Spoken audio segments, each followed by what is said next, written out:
Chào mọi người nhé. Lại là em đây, kênh dưa chuột. Hôm nay em lại tiếp tục hành trình cái video ở kênh giống dưa chuột nếp lai của anh Chịu Nhiệt này nhé mọi người nhé.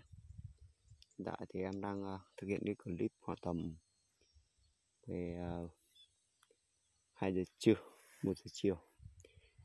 Thì cái giống dưa Chịu Nhiệt này nó có khỏe như trong quảng cáo mình mua không đó mọi người nhé. Thì đây là cái khu vườn dưa chuột mà em đã ra những cái video trước, có thể mọi người tham khảo lúc em quay cây nó mới lên. Thì hôm nay cũng là ngày thứ tư của video trước, thì tiếp tục em quay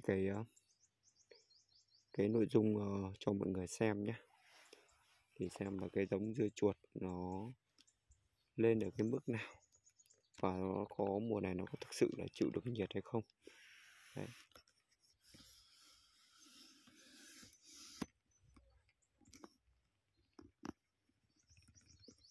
Nhà em thì cũng đã làm giàn rồi mọi người nhé. Đây. Thì ở đây em cũng đi theo từng hàng cho mọi người xem nhé mọi người nhé. Đấy. Đi từng hàng các kiểu này cho mọi người xem. Xưa thì nó đang thời tiết đang nóng này, nó cây lá nó đang bị héo này vậy. Đây. Cây lá đang bị héo đấy. Và anh em mình cùng đi quan sát các cái luống xem nó như thế nào nhé mọi người nhé. Đấy.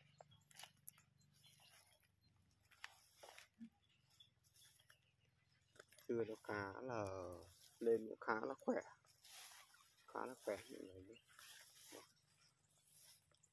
Đây là cái luống dưa em trồng xong cỡ đây khoảng 1 tuần tuổi đấy mọi người, dưa 1 tuần tuổi đấy.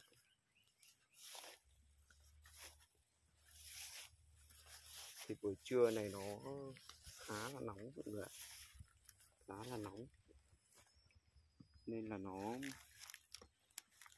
có thể là cây lá này nó không được tươi.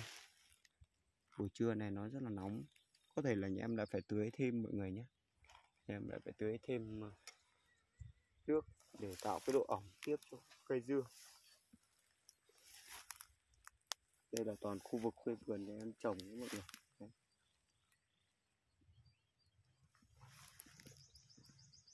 Rồi lên cái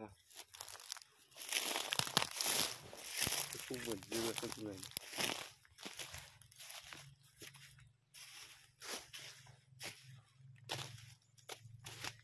Đây là cây dưa cũng mới bắt đầu trồng đấy mọi người. Cây dưa bắt đầu lên trồng và nhà em cũng đã làm lưới rồi nhé mọi người nhé. Đã chuẩn bị lên làm lưới. Cũng khá là vất vả. Có một số cây nhà giảm lại thì cũng chưa lên. Đây khả năng nó cũng lên đều cho mọi người này. Dưa thời điểm mùa này nó để trồng được nó rất là khó, vì nhiệt độ nó rất là nắng mọi người. Nhiệt độ rất là nắng. Không biết là cái giống dưa này nó có chịu nhiệt cao không. Đấy.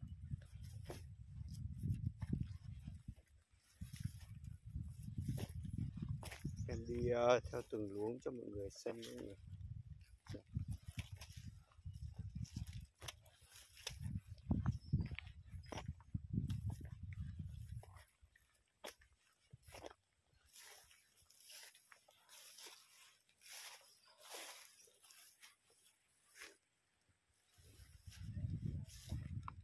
Luống dưa nhà em thì cũng đã thả dây rồi. Thì khoảng 5 ngày nữa em lại tiếp tục quay video để xem cái dưa nó phát triển như thế nào nhé mọi người nhé. Đấy, 5 ngày nữa. Đây, cái hành trình mà cái giống dưa Chịu Nhiệt nó có thực sự là kháng nhiệt cao không, và mọi người tiếp tục hành trình cùng với video nhà em nhé. Đấy. Thì cái giống dưa nó mùa này chúng ta cũng phải cần thêm cái tỷ lệ nước ẩm cao mọi người nhé, tại vì nó nắng nóng như thế này ấy, thì cái dưa nó cần tỷ lệ nước rất là cao. Đấy. Cái dưa này nó cần tỷ lệ nước rất là cao mọi người nhé. Em thì cũng rất là nỗ lực để chăm sóc cái vườn dưa, hai cái vườn dưa nhà em này. Đấy, bên kia cũng là ruộng nhà em nhé mọi người nhé.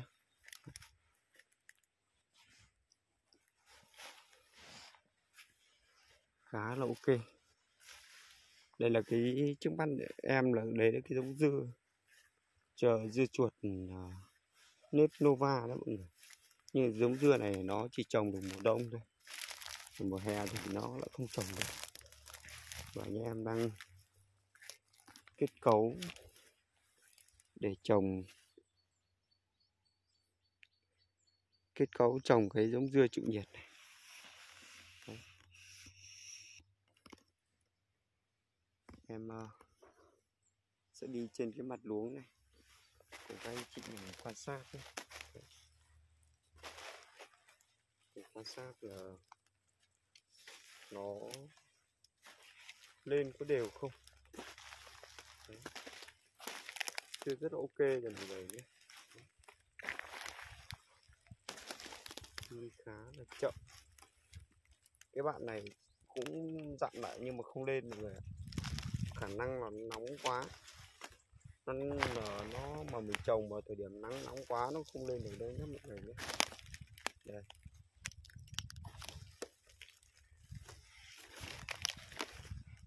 Và cái này mình đã điều trị thuốc một lượt rồi mọi người, điều trị thuốc bỏ vẽ một lượt rồi nhé. Đấy. Điều trị thuốc bỏ vẽ khá là lên khá là đều đấy, nhưng mà chưa biết là cái nhiệt độ nó nắng như thế nào rồi. Nhiệt độ mà nó nắng ngưỡng trên 38 độ thì cũng rất là nguy hiểm. Ăn quả nó sẽ đắng mọi người nhé. Nếu mà ngưỡng quá cái mức cho phép, nhưng mà nó sẽ dao động thì nó rất là ok mọi người. Đấy. Dao động rất là ok luôn.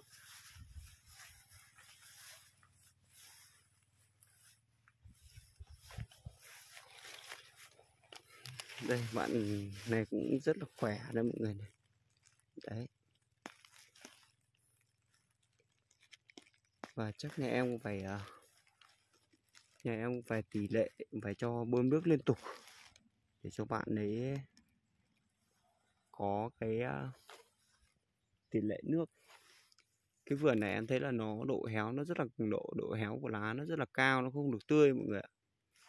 Đấy, nó không được tươi. Chắc có thể là em sẽ đấy. Độ lá nó sẽ không tươi, chắc chiều nay hoặc là mai em sẽ bơm nước cho các bạn đấy.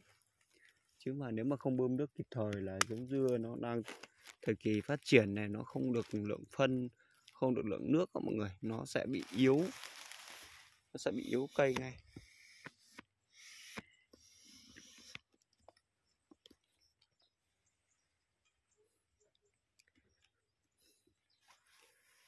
Rất là ok.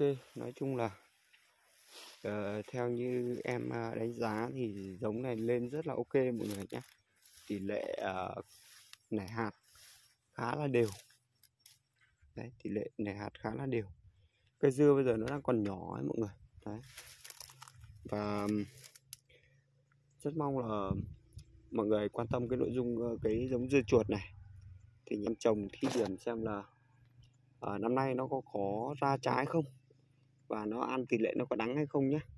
Mọi người đăng ký và để nút chuông để theo dõi những video tiếp theo. Và khoảng 3 đến 4 ngày nữa hoặc 5 ngày nữa em tiếp tục ra cái nội dung này nhé. Cảm ơn mọi người và chúc mọi người có một ngày dịp lễ ở 30 tháng 4 mùng 1 tháng 5, một kỳ nghỉ lễ và có những cái nghỉ lễ đầu hè này, chúng ta có một cái kỳ ngày nghỉ dưỡng mạnh khỏe, và sau cái kỳ lễ này thì chúng ta lại tiếp tục quay lại cái công việc của chúng ta nhé. Và em xin hẹn mọi người ở trong video tiếp theo nhé mọi người nhé.